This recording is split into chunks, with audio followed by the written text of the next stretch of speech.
Our guest this week on Veterans Chronicles is Jeff Struecker. Jeff served our nation as a U.S. Army Ranger and eventually retired as a U.S. Army chaplain. He's now a pastor at a church in Georgia. And Jeff, thanks very much for being with us. It's great to be here.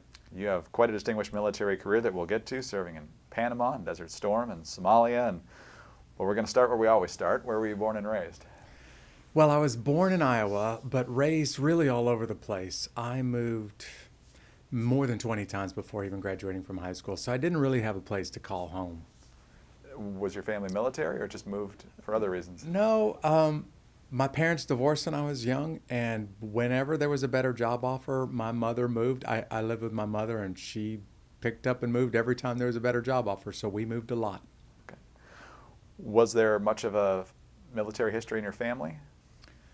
I didn't really come from a military family. My grandfather served in World War II, had an uncle that served in Vietnam, but none of them really talked about their military service, and my close family had no military service at all. So for me, it was just kind of a thing to do to get out of my hometown, to go talk to an Army recruiter. Why the Army? Yeah, I don't know why the Army. I really didn't have anybody steering me in any one direction. And a friend of mine in high school, we were still in high school together, seniors in high school. He had just enlisted in the Army. He kind of told me, hey, go talk to the recruiters that I talked to. And that's kind of how the conversation started. So once you signed up, where did you go from there? I enlisted while I was still in high school. After graduation, I went to Fort Benning, Georgia, and went through basic training, infantry training, airborne school, and was assigned to the 75th Ranger Regiment in Fort Benning. What was Ranger training like? Yeah, Ranger training is a challenge. If you are not familiar with it, it's considered some of the most challenging leadership training in the military. And Ranger School, in particular, uses sleep deprivation, food deprivation, really long movements to physical exhaustion to put a person, bring them to basically the limits of their physical abilities, and then put them in leadership positions. So most everybody who's been through Ranger School will tell you they'll never, ever forget how bad it was on them while they were in Ranger School, and I would tell you the same thing. Did you ever think of dropping out or tapping out at any point? I don't know if there's many people who have ever attempted Ranger School who didn't think about tapping out a time or two. But for me, my commitment was I'm going to make it through this course or I'm going to die trying. And quite literally, I may end up dying trying, but I am not going to leave here. So what year is this that you've enlisted and now completed Ranger School? I enlisted in the Army in 1987, went to Ranger School the next year. I was still a private in the Ranger Regiment when I showed up to Ranger School in 1988, and I finished the course in December of 1988. It was about a year later then that Operation Just Cause is launched, correct? Yes. The eviction of Manuel Noriega from Panama. Right. Where were you when you got those orders, and what did it mean for you? Yeah, I was a sergeant in the Ranger Regiment in 1989. I was in the Ranger Regiment's reconnaissance detachment. And this is a clandestine unit that goes ahead of the Ranger battalions when they go to combat. So we had been notified 2 or 3 times in the fall of 1989 that the U.S. might be invading Panama. In fact, it was looking pretty serious, like we might invade. And then for whatever reason, at the last moment, every time that we got notified, that invasion got canceled. On the late December notification, this one for me, I knew was real because the unit was scheduled to leave the next day to go back to hometown on leave. And that night, early the next morning, when everybody was supposed to sign out and everybody was supposed to fly home, they canceled all of those leave, everybody that was scheduled to go on leave, and said, hey, we're going to Panama again, which is what most guys thought. And I told several of my buddies, no, I think this is for real, because even the bigwigs are supposed to be going on leave today, and their leave got canceled. And that doesn't happen if it's just another training exercise. And so once you were on your way, what was the orders? Yeah, I got sent down to Panama early. The invasion started on the night of December 20th, 1989. I showed up there on December 19th, about 24 hours early. And our unit, the Ranger Regiment, was conducting parachute assaults onto 2 airfields. This is the first part of the invasion, and we anticipated that some of the aircraft that were dropping Rangers would get shot down, and we needed a search and rescue force. So I flew down there early in secrecy and provided a search and rescue force for the night of the invasion. Next week or two, the Ranger Regiment, along with all of the rest of the assault force or the invasion force, was trying to first defeat the Panamanian Defense Forces. But our mission, this Special Operations Task Force, was ultimately to get Manuel Noriega, as you just mentioned, and capture him, put him in custody, send him back to the United States to stand trial, which we got to him before the end of the year.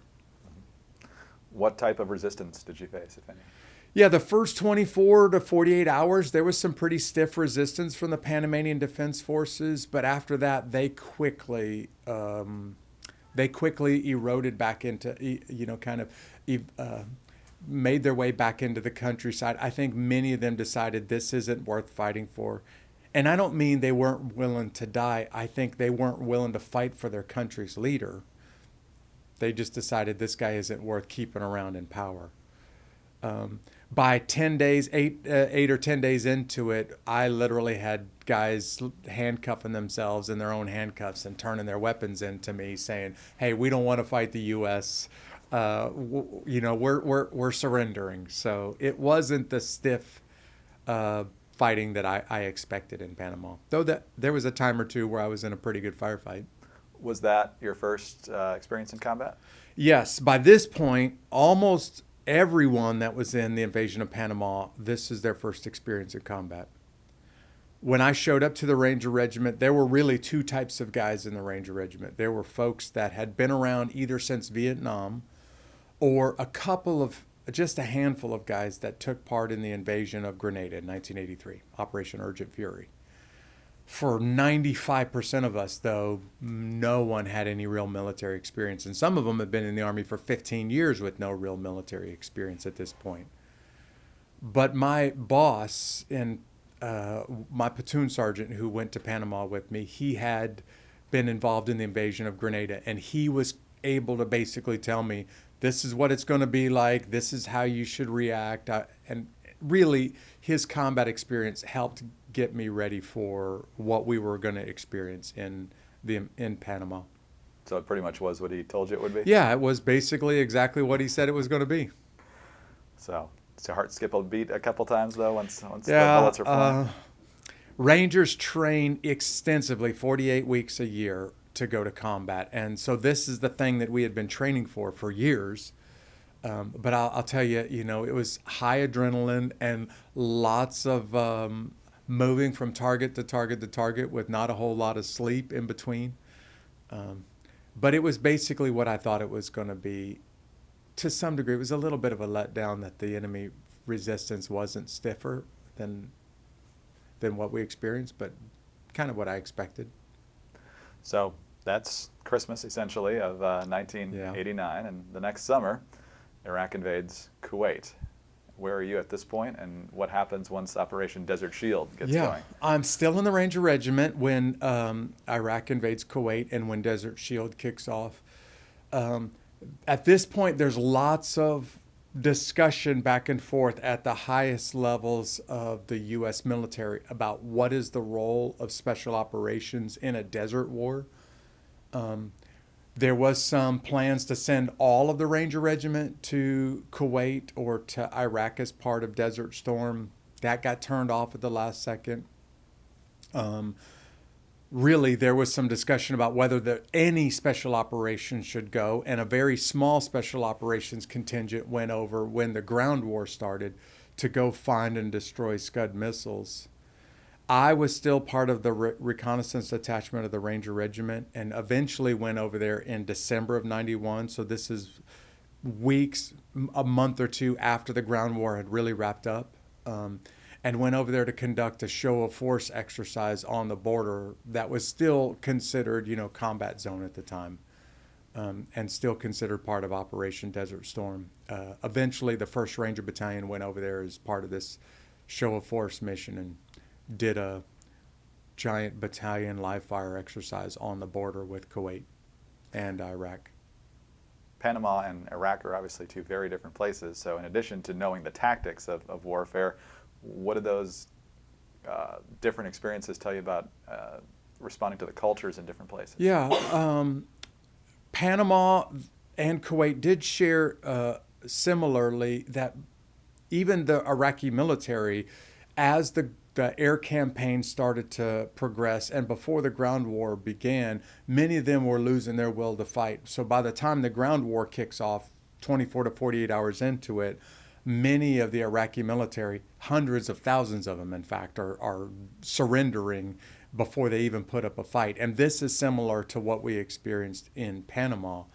And again, I thought to myself, I don't know if it's because of the overwhelming superiority of America's military might, like our technology, the folks, the troops that we put on the ground, they're clearly head and shoulders above everybody else out there. I don't know if that's why they're surrendering or if it's just don't really believe in the cause. This little special operations team that I was in, the reconnaissance team, did come under enemy fire from across the border in Iraq while we were doing this show of force mission in Kuwait. And it almost became an international incident in that I had this satellite radio and had to call back to the U.S. and basically determine, are we really going to do a training mission, or are we going to go across the border and respond to this, enemy gunfire that we're getting? And there was a tense gunfight in for just a little bit while we were on that border, but it didn't really last very long. Jeff, we're going to pause right there, come back with much more of your story on Veterans Chronicles. Sounds good. Our guest this week on Veterans Chronicles is Jeff Struecker, served our nation as a U.S. Army Ranger and eventually retired as a U.S. Army chaplain. He's now a pastor in Georgia. We've been talking about his military experience in Panama and in Desert Storm. And Jeff, you're also part of a crew that's been immortalized in film and is well known now in terms of Black Hawk Down, and that was in Somalia, which started as a humanitarian mission in late 1992, turned into something very different in 1993. When were you sent to Somalia? My battalion was scheduled to do a large training exercise in Texas. This is in the summer of 1993, an exercise that we had been planning for and preparing for quite some time. While we're in Texas, and I think this is around the late June, early July timeframe, maybe a little bit later than that, we got notified, one company from that battalion, my company of Rangers, Bravo Company, 3rd Ranger Battalion, was going to go to the East Coast and go join a Special Operations Task Force and go train for something, but we didn't even know what we were training for. Just stop what you're doing here in Texas, go fly over to the East Coast, we'll tell you when we get over there.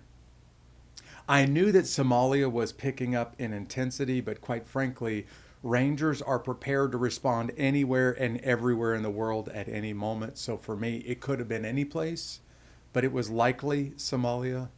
So when we showed up, Fort Bragg, North Carolina, we got notified, hey, this is Somalia, and you're going to be part of a small task force that's going to go over there to remove a warlord from power. Again, there was this argument that I was unaware of at the time at the national command level between the Special Operations Command and the highest levels of leadership in the United States about what the rules of engagement would be for this little small Special Operations Task Force. Our commander at the time was General Wayne A. Downing, and what I learned later was these rules of engagement were so restrictive that General Downing basically said to the Secretary of Defense and the President, I'm not going to send soldiers over there. I'm not going to send any warriors over there under these conditions. And so several days into training for the invasion or for the deployment to Somalia, we got notified, hey, we're not going to go, which is not that unusual for Rangers. Got right back on airplanes, flew right back to Texas, picked right back up with the rest of the unit doing the training that everybody was doing, and less than 24 hours later, got pulled right back out of that training, put back on airplanes, flew back to North Carolina, and this time it was for real. we got sent over with this really small, very tailored task force to go find Muhammad Farah Aidid and the high-ranking leadership from his Haber-Getter clan and remove these guys from power. Our primary goal was to capture them and send them to the United Nations for prosecution, but if not, we were just going to kill them and take them out of the equation and try to prevent the situation in Somalia from deteriorating into chaos. So how long had you been there before October 3rd? Let me see if I can get my dates right. I think we showed up to Somalia early August. We had a 6-week goal in mind, and we had some specific target sets that we were going to chase after. So we started making our way through the Aidid clan. We thought this thing would be done in 6 weeks, but by October 3rd, we're over there now for going on our 3rd month, and it's still not progressing as fast as we thought. And quite honestly, we're getting a lot of pressure from the Clinton administration to wrap this thing up and to get out of there, because the news is laying into the administration about Somalia. They're calling it another Vietnam, and it's not doing well for his poll, for the Approval ratings. Approval ratings. Thank you. So we're getting lots and lots of pressure. Go get this guy, get this thing done, and get out of there, and get back to the States. And we're trying to, do this thing in such a way that we can get in, hit a target, and get out of there with disturbing the least amount of people, because the capital city, Mogadishu, is pretty small. It's densely packed with Somali clans, and it is a large or a big portion of the city is controlled almost exclusively by Aidid. So when we leave, he knows where we're at. He knows, the direction that we're going. He may not know where we're going to end up, but he knows just about everything as soon as we leave the little hangar at the airfield where we were staying. So what's the mission on October 3rd? It's ultimately to go get 2 senior leaders in Aidid's clan, guys by the name of Saeed and Salad. And these 2 guys are meeting in the Bakara market part of Somalia, which is controlled by Aidid. And we want to get in there, hit the target, get these 2 guys and any of their associates, put them on vehicles and get out of there. And the goal is to be in and out in less than 30 minutes. I think I should stress, though, this is a broad daylight, what's called sometimes a daring daylight raid. And this was really, really unusual for special operations. Almost only at night does special operations do missions. And it's just because of the technology and the equipment and the way that special operators train. They're most capable, most lethal on the battlefield at night. We've been tracking some targets, and these 2 guys, which are both pretty high-ranking guys, happen to be meeting in the same building at the same time. I think that's one of the reasons that made this so urgent. But clearly, one of the other reasons is there's a lot of pressure on us right now to get this thing wrapped up, and we would prefer to just watch these guys, wait until nightfall, hit them at night. But because of the pressure from the Clinton administration, because these 2 guys are meeting at the same place at the same time, we launched the mission to go get these 2 guys. So you take off, you're in a Black Hawk, and what happens next? Yeah, my role is not on the Black Hawks, it's on the Humvees. So typically what Task Force Ranger did, we didn't always do missions by helicopter, but generally speaking, Task Force Ranger would fly in special operators on Little Bird helicopters. Rangers from my unit would fly in on Black Hawks, and then a contingency of Humvees would come in the city streets, which were led by me and my platoon leader, Lieutenant Larry Moores. The vehicles were there so that when they were done taking down the target building, all of the bad guys would be placed on the Humvees. And the city streets are too narrow to land helicopters, so everybody who flew in on helicopters would jump in on the vehicles. And then our mission was to drive them out of the city streets. And that's kind of what happened in October 3rd during Black Hawk Down, except that when the Black Hawks were flying in and the Rangers were sliding down the ropes, One of those Rangers portrayed in the movie Black Hawk Down, named Todd Blackburn, missed the rope, and he fell in about 70 feet and landed in the city streets head first. So my battalion commander, Colonel Danny McKnight, as soon as I got to the target building, dispatched me immediately to go get Blackburn, put him on a Humvee, put some protection around him, and then get him back to our surgeon and try to get him immediate medical attention. So I wasn't even on the target building for 5 minutes whenever I was already getting dispatched to leave and to take this critically wounded Ranger back to the base. And it's on the way back to the base that I get through this incredible gunfight, and ultimately guys are killed right around me, and then eventually get dispatched again and again in and out of the city streets. Talk about how you react to this when you're trying to get this fellow Ranger back for urgent medical treatment and you can't because this firefight is broken out, and it happens again and again. Yeah, one of the things that I think I'd like to stress to anybody who's seeing this or hearing this is in Panama, guys are locking themselves in their handcuffs and turning themselves over to us. In Desert Storm, they're surrendering by the hundreds of thousands. But when we arrived in Somalia, the day that we arrived, we come under gunfire.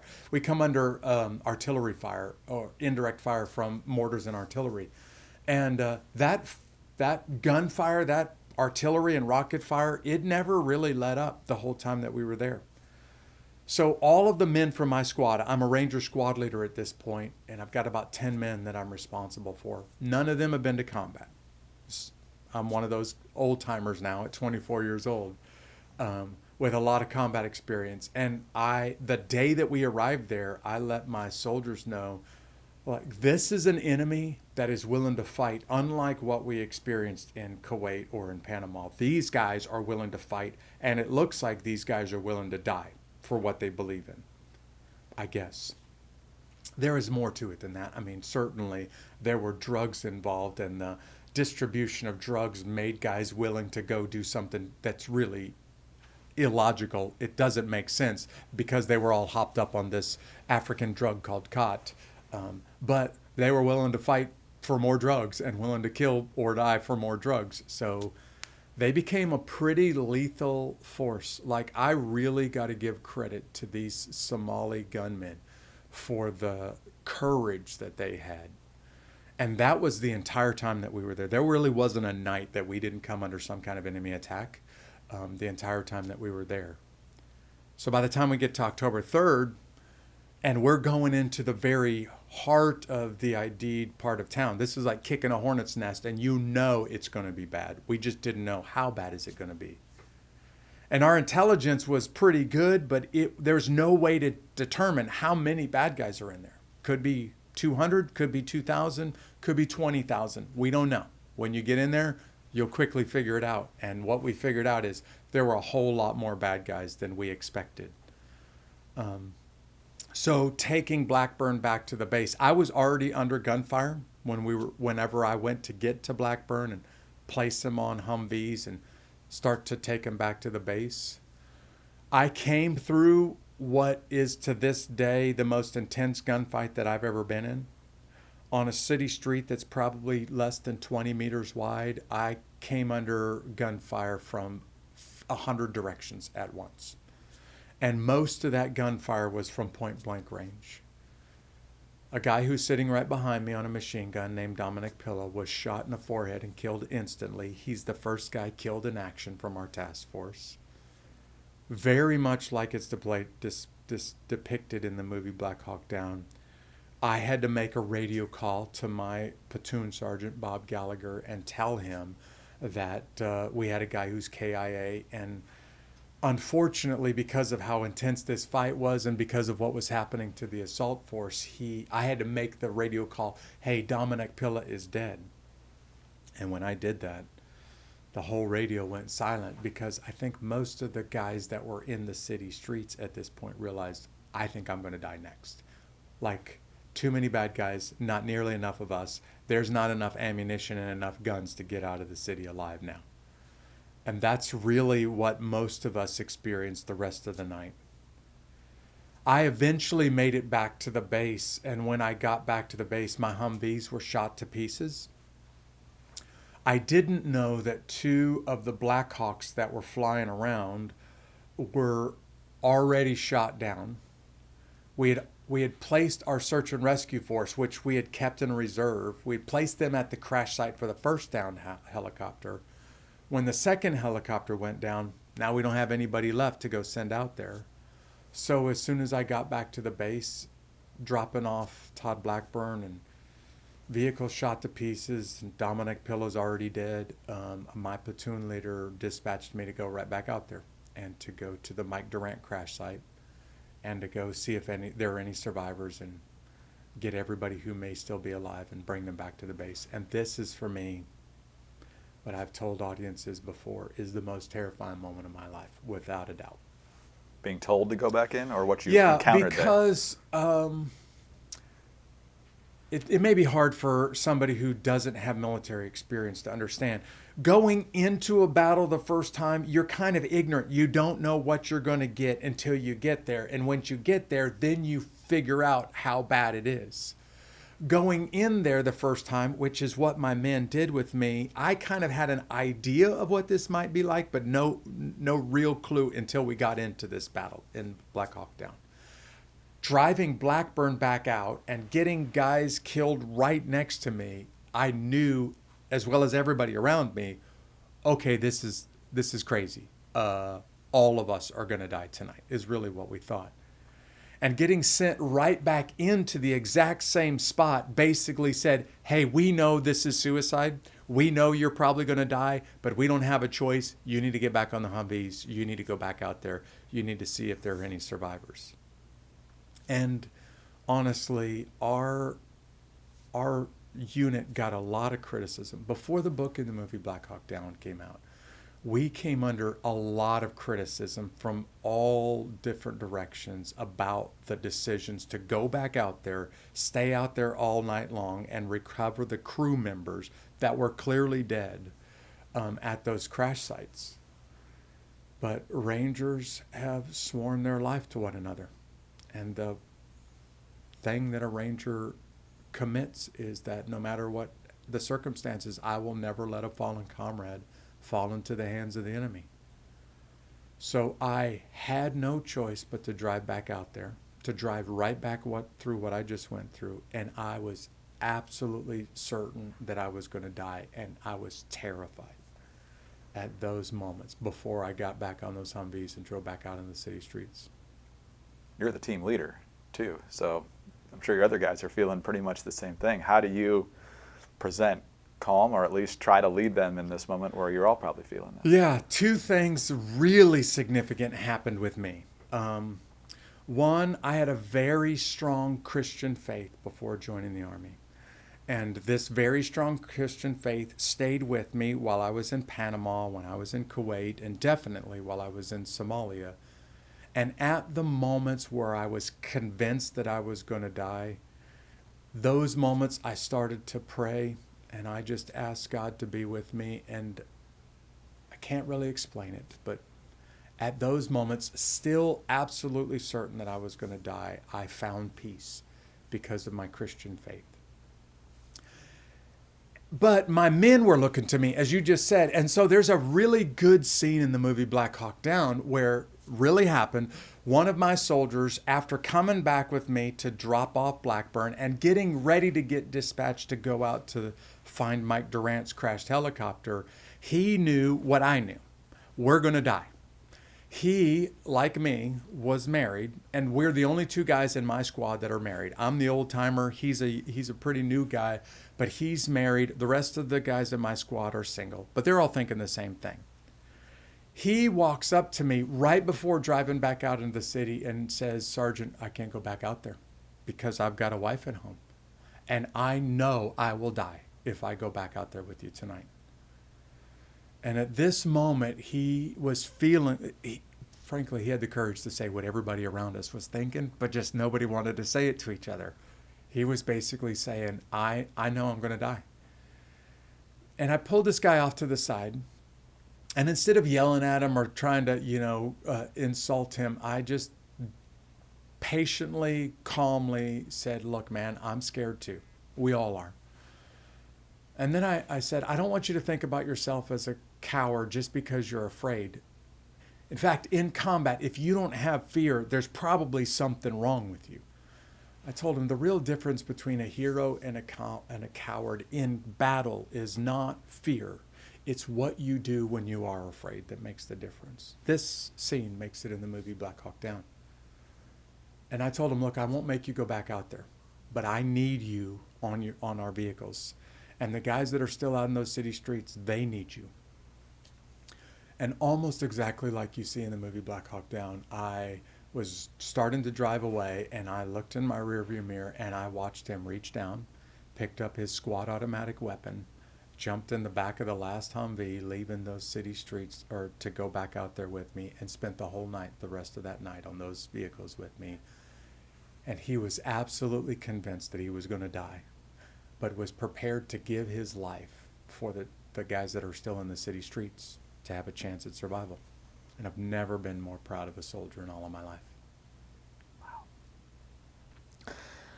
So that's hard to hear that and try to get back to the story when you hear that type of devotion. When you get back out there, what's the situation?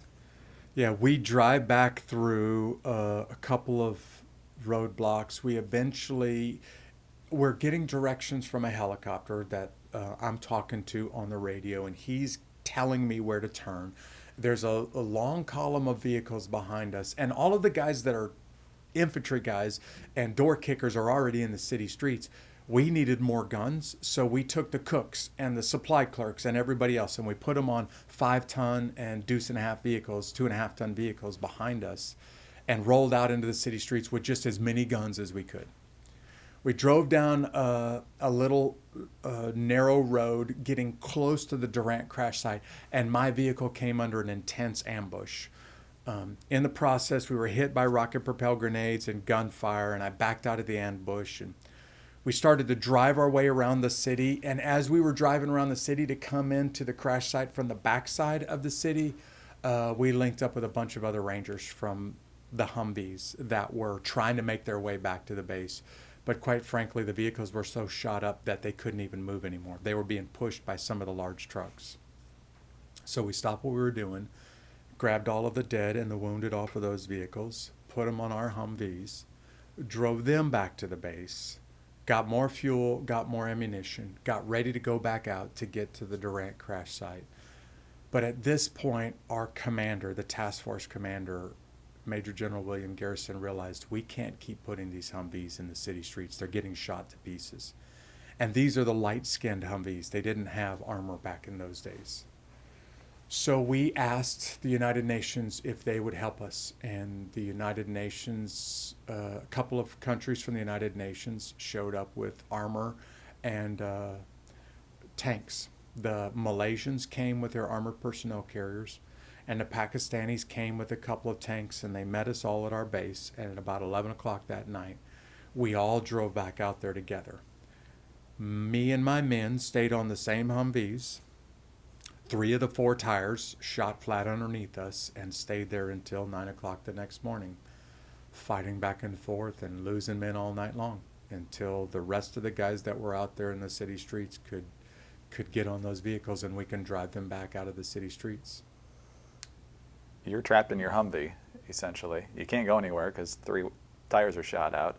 How do you protect yourself? What tactics, logistics are you ordering and employing here? Yeah, this is one of the challenges that kind of made Task Force Ranger look like we didn't know what we were doing. In fact, people criticize this, but we're on these light-skinned Humvees in narrow city streets, and most of the guys who flew in by helicopter are now fighting on foot from roof to, or from building to building, and they can move from spot to spot behind cover.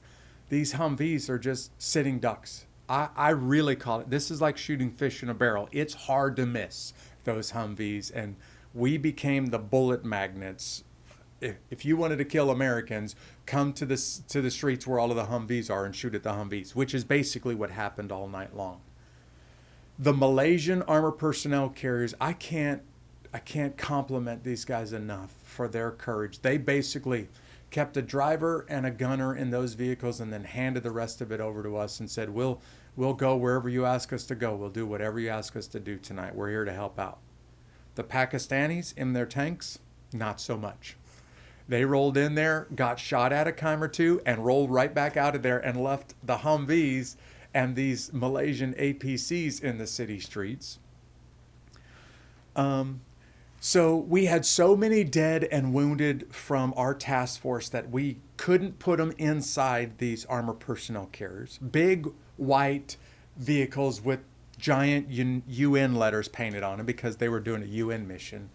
And what we ended up doing is putting the guys that were wounded inside the armored personnel carriers, putting the dead bodies on top, and just letting them hang off of the top of the Humvee, or those APCs, armored personnel carriers, which means the blood is just running down the sides of these white armored personnel carriers. And we really stayed there basically until everybody that was killed at the crash site, all of the bodies of the pilots and the crew from those helicopters could be recovered. Anybody who watched the news the next day will remember that one of those crash sites, Mike Durant's crash site, was ultimately overrun. I never made it there before that crash site was overrun.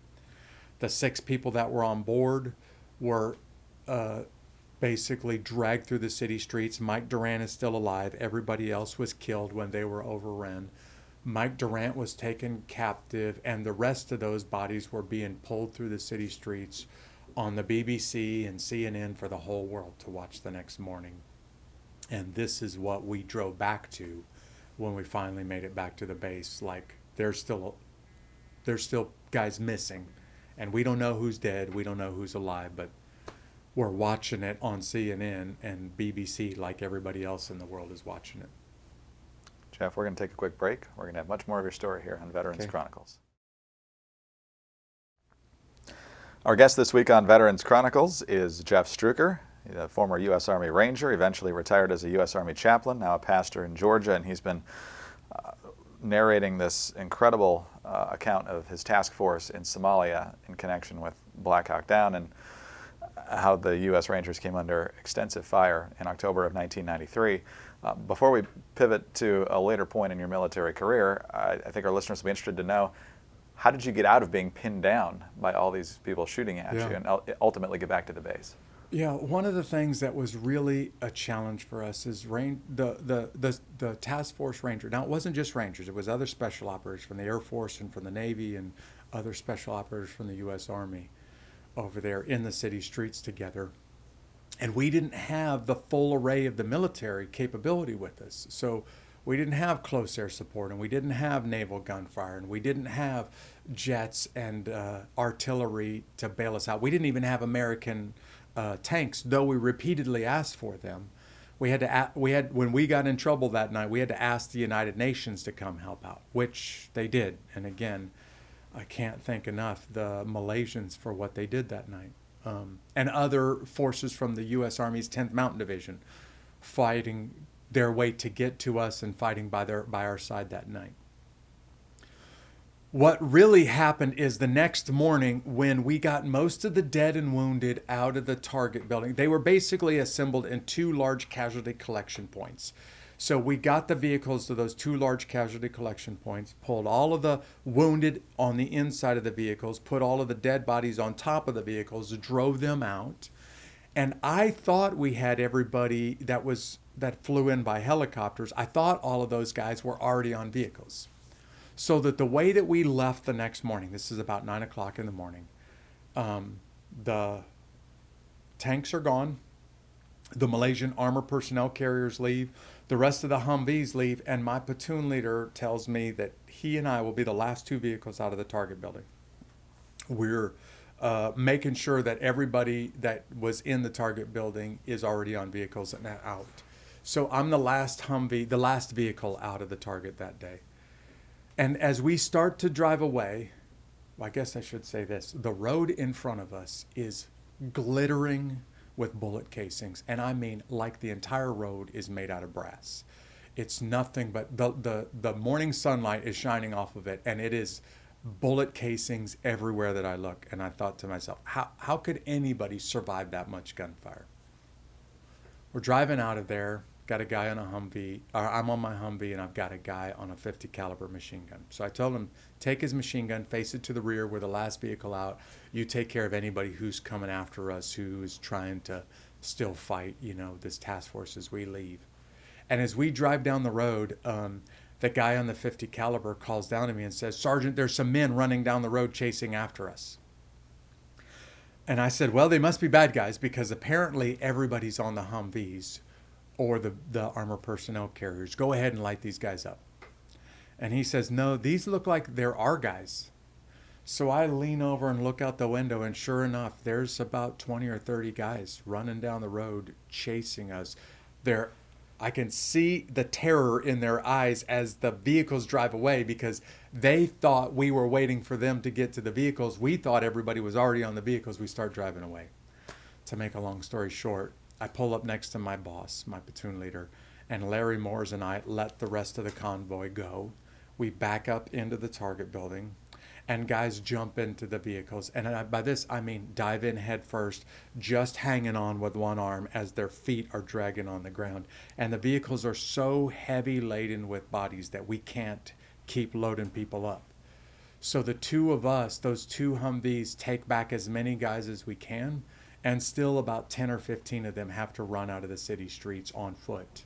And eventually they make it back to this the closest United Nations spot was the stadium, the soccer stadium that was controlled by the Pakistanis. So we're all going to move to the Pakistani soccer stadium and then figure out who's dead, who's wounded, who's missing, who's still alive. That's basically what happens the next morning. What's the mood like? What are you thinking once you get back to the base and ultimately have some time to think about this? Yeah, I knew that this was bad all night long. It was going from bad to worse, but I didn't realize how many people were killed or wounded until we made it back to that soccer stadium. And then there's rows of stretchers.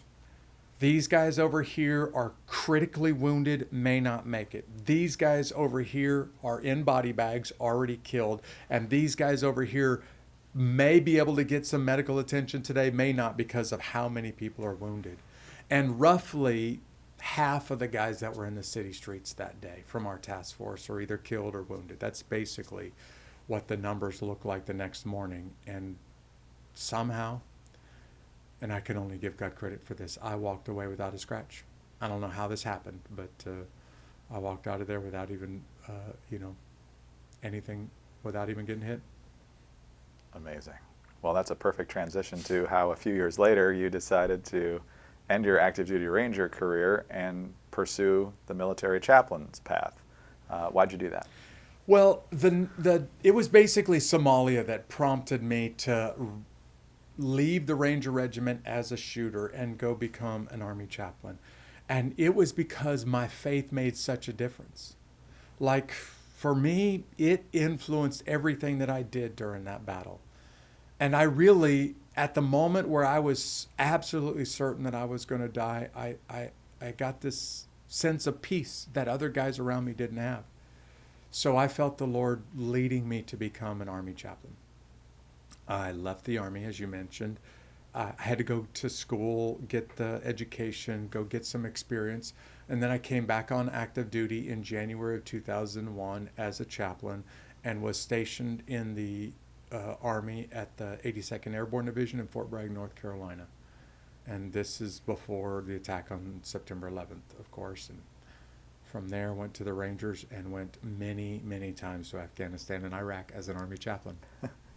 Well, let's talk about that. 9/11 happens, of course, and if you're at Fort Bragg, I'm sure just about everybody there knows they're going to be seeing some action pretty soon.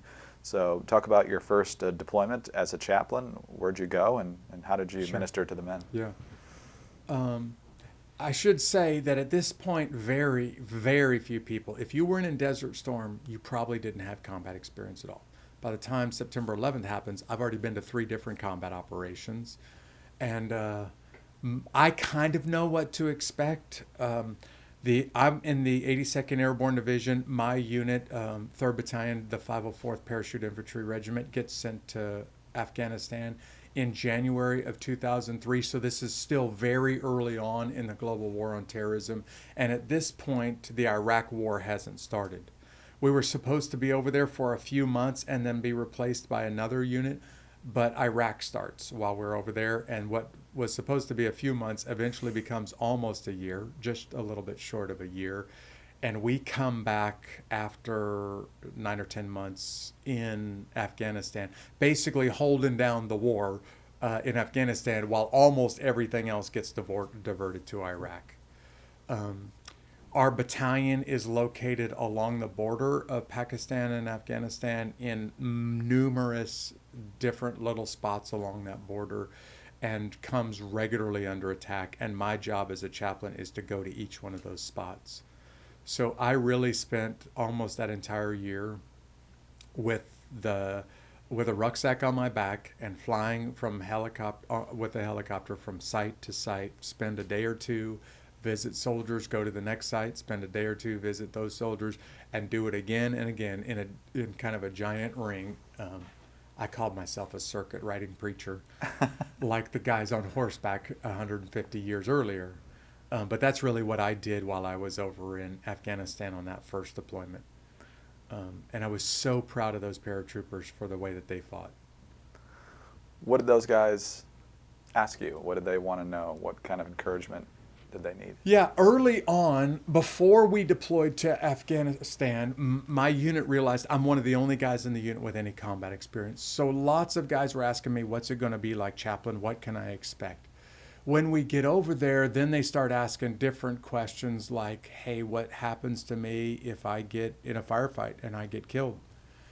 And I think they trusted me enough to ask hard questions, honest questions, because they knew my background. They knew that I was a infantryman just like them, doing the same thing in combat a few years earlier that they're doing now.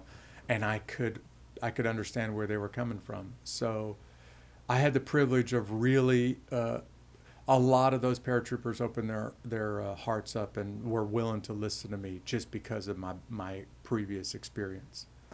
And I had a bit of a reputation at this point. Black Hawk Down the movie hadn't come out, but the book did, and many, many people were familiar with the book, and so they were familiar with my story. As a chaplain, are you armed? Are you expected, if a hostile fire breaks out, to help out, especially if you have combat experience, or are there specific rules that you don't do that? No, the Army chaplains are not armed. This is part of the U.S.'s commitment to the Geneva Convention. They're considered non-combatants, but I had a chaplain assistant with me who was armed and trained, and he was kind of my support or my security detail when I went out on missions, and I went out on a lot of missions. I think it freaked a lot of guys out that I'm on the battlefield and I wasn't armed. And frankly, a couple of them asked me like, hey, chaplain, are you crazy? Don't you think you should have a weapon with you? And my standard answer, I really wasn't trying to be funny with this, is, hey, if the point comes in a big battle that I have to use a weapon, I'll pick up a weapon and use it. There'll be plenty of weapons to pick up and use, which means there'll be enough dead paratroopers that there will be plenty of weapons to pick up. You should hope that point doesn't happen. In other words, I know how to handle myself in a gunfight, and if it gets to the point that I have to pick up a weapon, I would do it. But I told the men in my unit, you should really hope that it doesn't get to this point. Jeff, we'll take another quick break. We'll be right back with more of your story here on Okay. Veterans Chronicles. This is Veterans Chronicles. I'm Greg Corumbus, happy to be joined today by Jeff Struecker, U.S. Army Ranger veteran and ultimately retired as a U.S. Army chaplain, now a pastor in Georgia. And Jeff, you were talking about going into combat with the different units that you were ministering to. Explain what that's like as a chaplain. Where are you as these operations take place and that sort of thing? Yeah, so I would like to, I guess, say I left the Army's 82nd Airborne Division after one deployment to Afghanistan and went back to the Rangers and really rounded out the rest of my career. Spent several more years with the Rangers. During that time, deployed many times more to Afghanistan and also to Iraq. And because of my extensive combat experience as an infantryman, because of my experience in the Ranger Regiment, I kind of knew how Rangers operate. So I could think about if a big mission was about to happen, I could anticipate where I might need to position myself during that mission. And quite often, my goal was to be close to the action, not so close that I'm stuck in the middle of it, but close enough to it that if people needed to get to me, I was close enough that they could get to me without having to get on a helicopter or a Humvee. So I'll just say it this way. I did 8 more deployments to Afghanistan and 5 more deployments to Iraq with the Rangers. And on those deployments, my goal was to be with those guys, but not so far in front that I was decisively engaged by enemy gunfire with them, but close enough to them that I was on the target with them or on the battlefield with them. And this was a bit different than I think some Army chaplains. They didn't have that kind of combat experience, nor could they think through where was the best place to position yourself on the battlefield. So I had an advantage here. But I also had an advantage in that the men from my unit were getting ready to go out into a target, and they knew this one could get really bad tonight, Chaplain, and we would like for you to go along with us. Would you be willing to go? And I generally, if I was available, I would say, yeah, of course I'll go with you tonight. If you think it's going to be that bad, I probably should go there with you.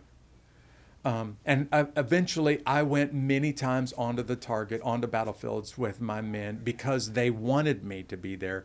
And they also knew, because of my previous combat experience, we don't have to worry about the chaplain doing something stupid and getting himself killed. So that combined with, knowing the unit and the unit's tactics that well, gave me the opportunity to really be in the position on the battlefields where I needed to be during those many other deployments. And frankly, I got the chance to do some ministry to soldiers, to those special operators, that I probably wouldn't have been able to do if it wasn't for the fact that they trusted me. They knew me so well and they trusted me.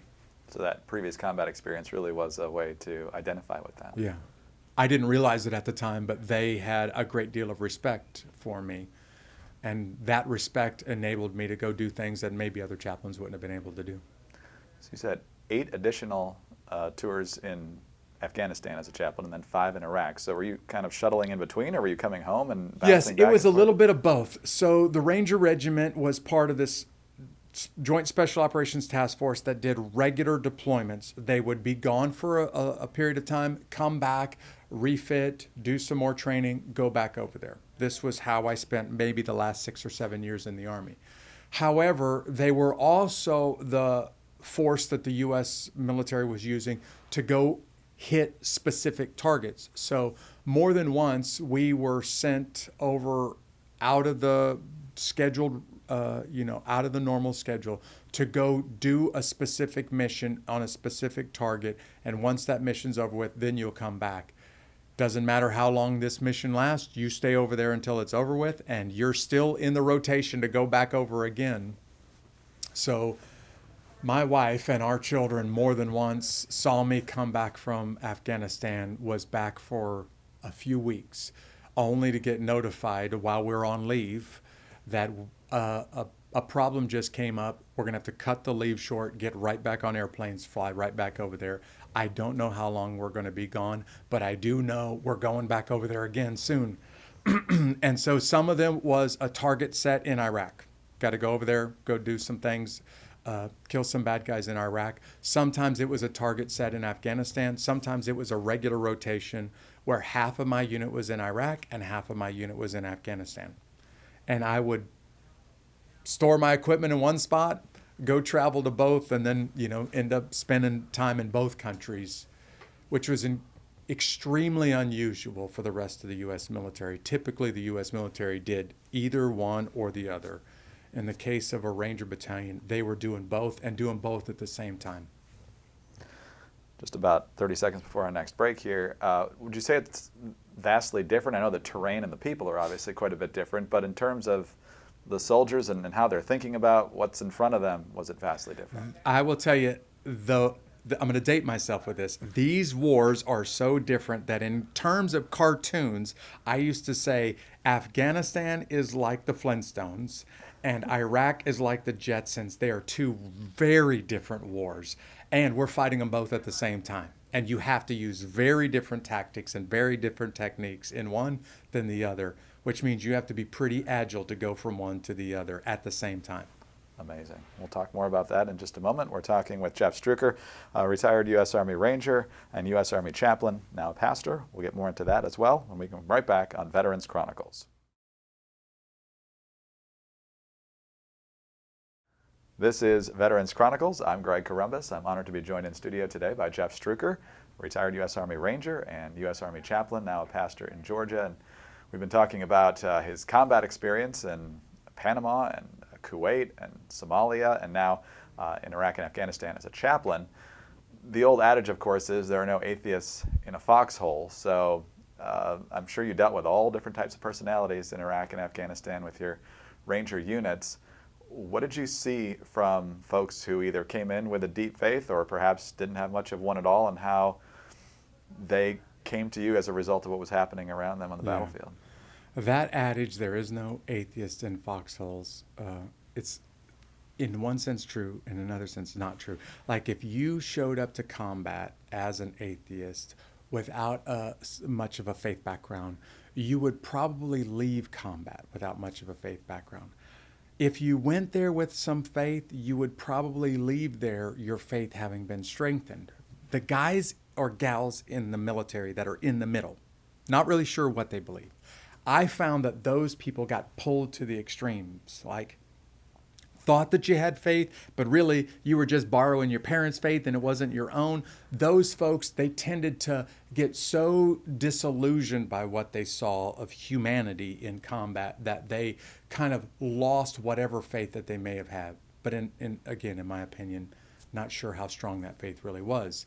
For some that had, the genesis of faith, it really got strengthened while they were in combat. And I watched men and women become really rock solid in their faith from combat. I watched men and women who were so distraught by what they saw or what they were asked to do that it shook them to their core. And for me, one of my jobs was to try to help people process spiritually as well as emotionally and psychologically what they experienced in combat. And I considered it a great honor to be able to walk with warriors who had just seen some pretty crazy stuff. Did the people more on the atheistic end still come to you, even though they didn't necessarily share your faith? Yeah, I had this privilege of people knew my background.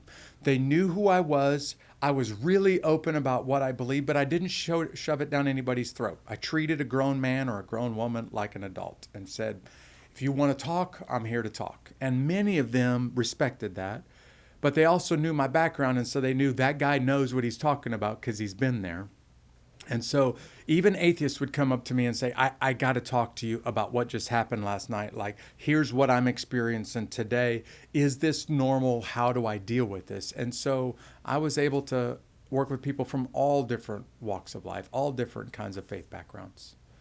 How much have you heard from these guys and gals after your military service ended? Yeah, I retired from the Army in 2011. I retired in Columbus, Georgia, which is the adjacent city to Fort Benning and the home of the Ranger Regiment, Ranger School, Airborne School. So I have the privilege of staying in touch with a lot of guys that I served with in combat for a long, long time.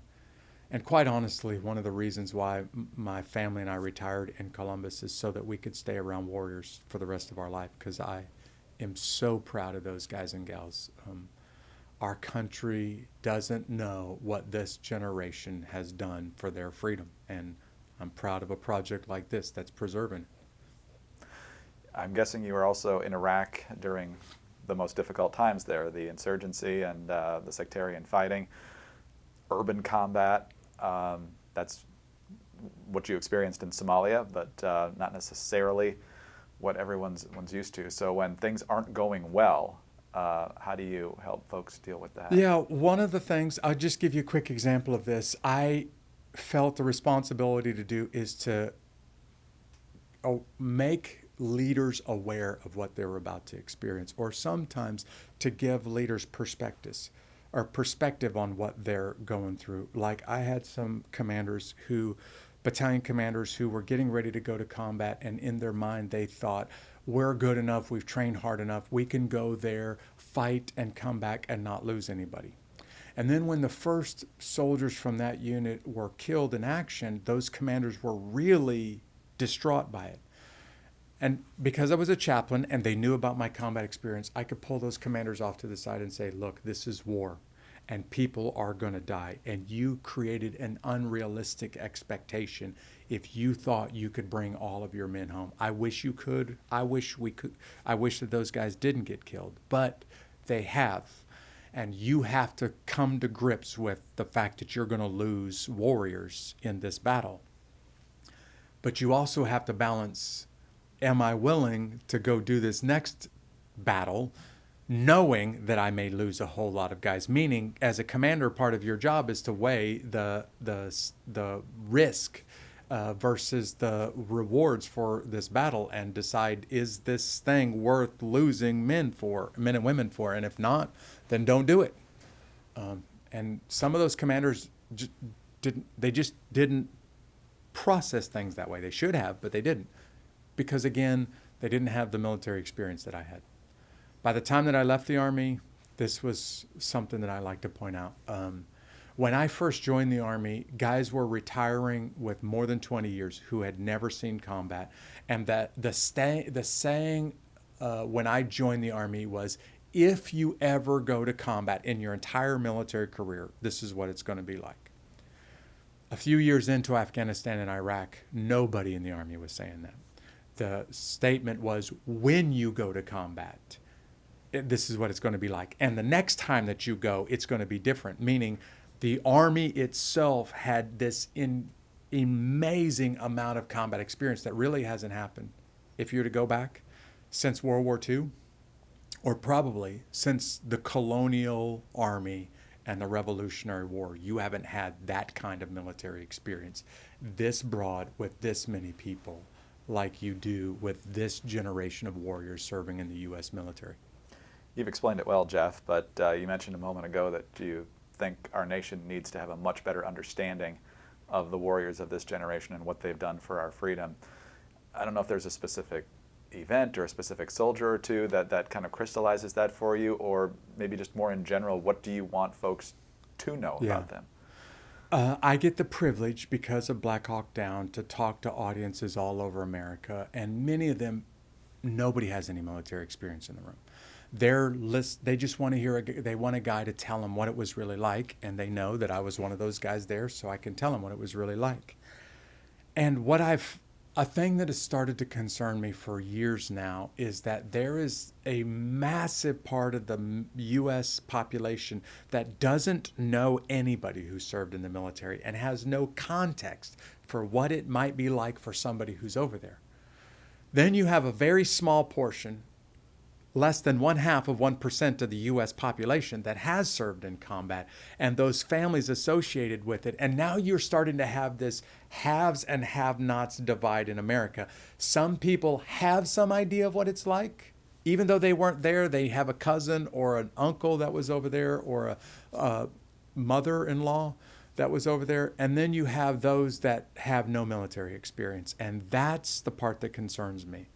So what I really want those that don't have anybody in their life that have any military experience to hear is that there are brave men and women in an all-volunteer force, there's never been a draft, who have gone now for 20 years again and again and again to combat so that you don't have to.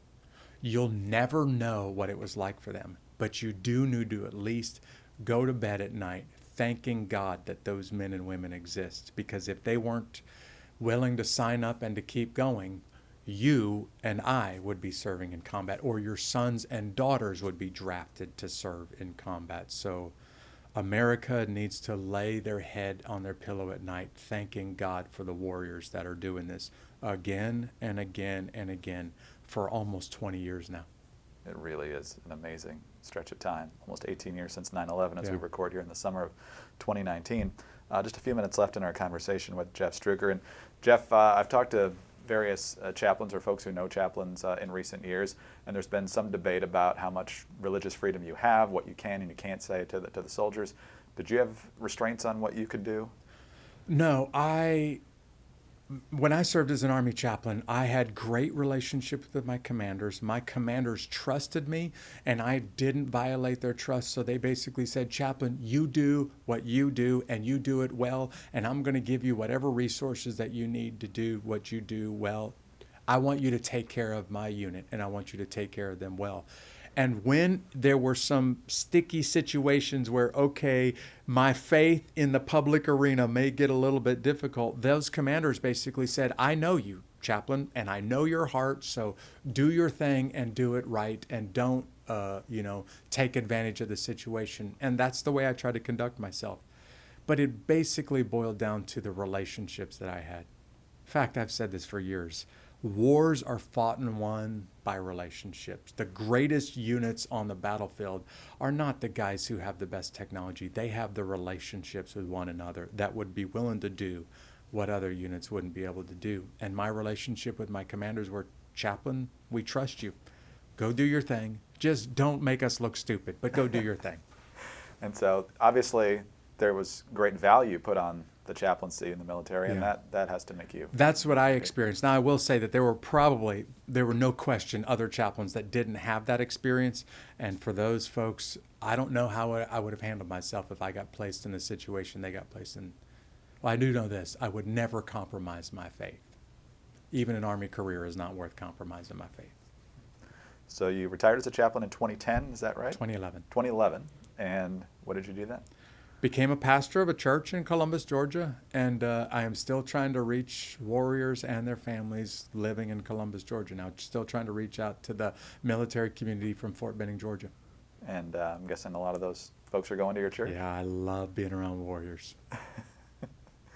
And just a couple of minutes left. I know you're also a speaker, and you go around quite a bit, talking, I'm sure, about your experience as well as your faith, and talk about why you're so energized by those opportunities. Yeah, one of the things I get the privilege of doing, as I said just a second ago, is talking to audiences that don't have any context about what it's like to be in the military. I don't try to recruit for the military. That's not my thing. I just want audiences to respect the guys and the gals that are serving. But I also, as much as I have the opportunity, try to point the attention to military families. So I'll take a second to do that here. Sure. I don't think most people understand the stress and the sacrifice that a military family makes. When a son sends his mama off to go to combat, or when a wife puts her husband on a plane and goes to combat, they don't know if they're coming back alive. And this happens over and over and over again. So what these military families have done for the freedom of our country is very, very few people understand what they've done. There's no monuments here in Washington, D.C. to the military family, and there really should be. In fact, in my opinion, there should be a monument on the National Mall to the military family and the sacrifices that they've made. Not just those that have lost somebody, but those that have sacrificed birthdays and special events to let warriors go overseas and defend our freedoms. And those military families really deserve our thanks as well.